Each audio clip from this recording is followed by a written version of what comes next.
আসসালামু আলাইকুম। আপনারা যারা চাকরির প্রিপারেশন নেওয়া শুরু করতে যাচ্ছেন এবং আপনাদের ম্যাথ এবং ইংলিশের বেসিকটা খুবই দুর্বল, তারা ফার্স্টে কি করতে পারেন সে সম্পর্কে আজকে আলোচনা করছি।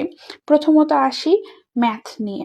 যাদের ম্যাথের বেসিকটা খুবই দুর্বল, যে সামান্যতম ম্যাথও পারে না, আমি যেটাকে বলছি যে খুবই দুর্বল, তারা কি করবেন? প্রথমে ক্লাস 5 থেকে 9 পর্যন্ত যে টেক্সট বইগুলো রয়েছে সেগুলো কমপ্লিট করবেন। আমি বারবার কিন্তু প্রতিটা ভিডিওতে ওই একই কথা বলি। আপনারা আগে শেষ করেন ক্লাস 5 থেকে 9 পর্যন্ত যে ম্যাথগুলো, সেগুলো শেষ করলে আপনারা বুঝবেন যে কোশ্চেন কিন্তু ম্যাক্সিমাম সেইগুলো থেকেই বেশি দেয় এবং বেসিকটা কিন্তু ওইখানেই থাকে।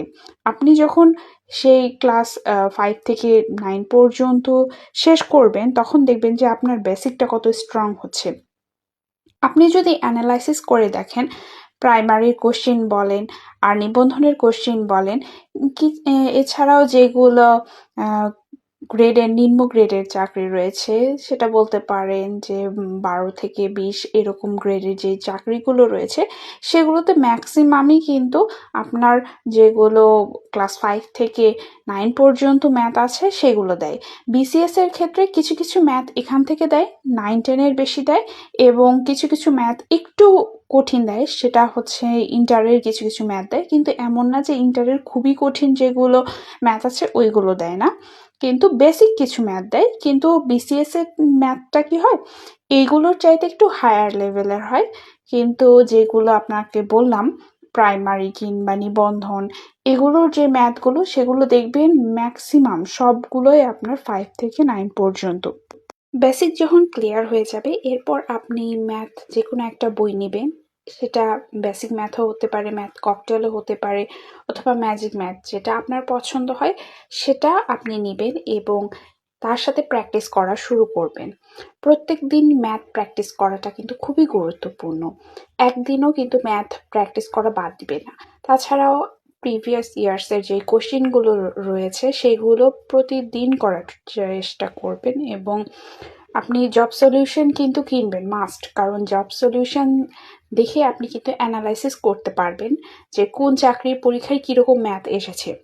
এরপর আসি ইংলিশের কথা। ইংলিশটার বেসিকটা কিন্তু জানাটা খুবই দরকার, এবং ইংলিশের বেসিকটার জন্য কিন্তু আপনাকে গ্রামার আইটেমগুলো আগে শিখতে হবে।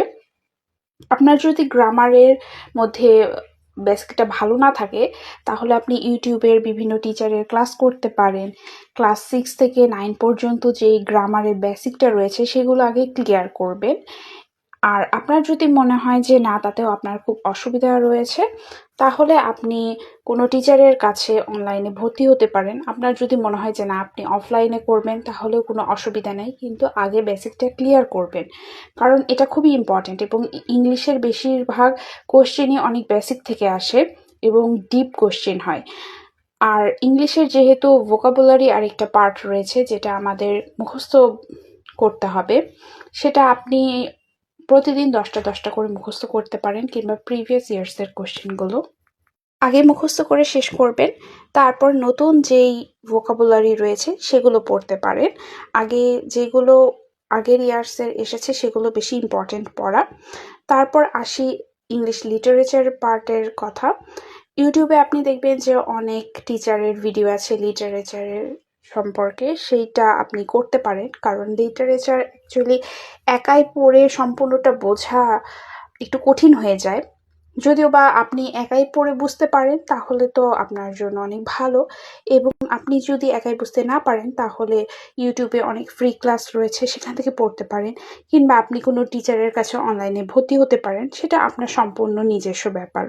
আমি বারবার বলবো যে ইংলিশ এবং ম্যাথের বেসিকটা ক্লিয়ার করেন, তারপর আপনারা কোশ্চিন সলভ করেন, প্লাস আপনারা কোশ্চিন বেশি বেশি প্র্যাকটিস করেন, এক্সাম দেন, কারণ আপনাদের যদি বেসিক ক্লিয়ার না থাকে তখন দেখবেন যে আপনারা কোশ্চেনই সলভ করতে পারছেন না, তখন আরও বেশি হতাশ হবেন।